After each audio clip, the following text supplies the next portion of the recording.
Namaste. Greetings to all of you.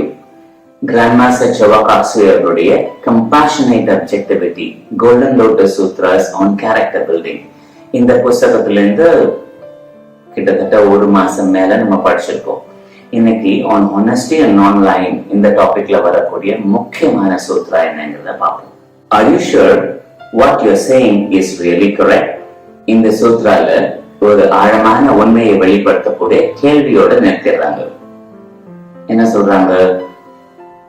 முக்காவாசி பொதுமக்கள்ல இருக்கக்கூடிய நபர்கள், பொதுமக்களா இருக்கக்கூடியவங்க, புத்திசாலிகளா இருக்கக்கூடியவங்க, இவங்க தான் ஒரு செய்தி உண்மைன்னு தெரிஞ்சு வச்சிருந்தாங்கன்னா அதை தைரியமா வெளிப்படுத்துவாங்க இல்லையா?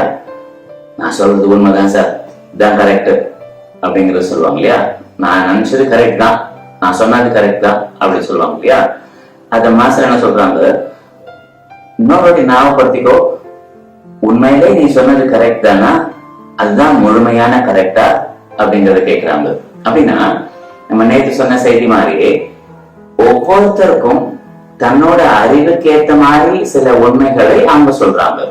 அந்த நபரை பொறுத்த வரைக்கும் அது உண்மையானதுதான்.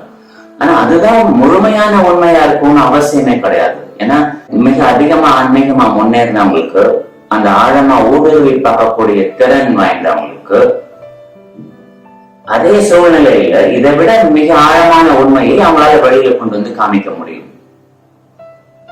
கிரேட் டீச்சர்ஸ்க்கும் மிக சாதாரண மனிதர்களுக்கும் ஏணி வச்சா கூட எட்டாது இல்லையா? அந்த அளவுக்கு வித்தியாசம். என்ன இடத்துல வித்தியாசம்? இந்த உண்மையை புரிந்து அதுல வெளியில கொண்டு வர்ற வித்தியாசம் தான் அவங்களுக்கு. சாதாரண பொதுமக்களுக்கு முன்னாடி கண்ணு முன்னாடி எதை காமிச்சாலும் அதுல சில விஷயங்கள் தான் அவங்களால பார்க்க முடியும். ஆனா மகா புருஷர்கள் அந்த பொருள், அதோட சூழ்ந்த ஆழமான உண்மைகள், அது படைக்கிறதுக்கு தேவையான அறிவு, அதை படைத்தவங்களுடைய திறன், அது என்ன காரணத்துக்காக படைச்சாங்க, இது இந்த காலத்துக்கு பயனுள்ளதா இருக்குமா இல்ல எதிர்காலத்துக்கும் சேர்த்து பயனுள்ளதா இருக்குமா, அந்த பொருளை பார்க்கும் போதே இவ்வளோ ஆழமான உண்மைகளை அவங்களால யாரும் அந்த பொருளை பத்தி பேசாமலே அவங்க உணர்ந்தறிந்து வெளிப்படுத்த முடியும். அதோட பாஸ்ட், பிரசன்ட், ஃபியூச்சர், அதை உருவாக்குனவங்க எல்லாரையும் சேர்த்து அவங்களால கண்டுபிடிச்சு அதுல இருந்து வெளியில வரக்கூடிய உண்மையை பழிச்சுன்னு சொல்ல முடியும்.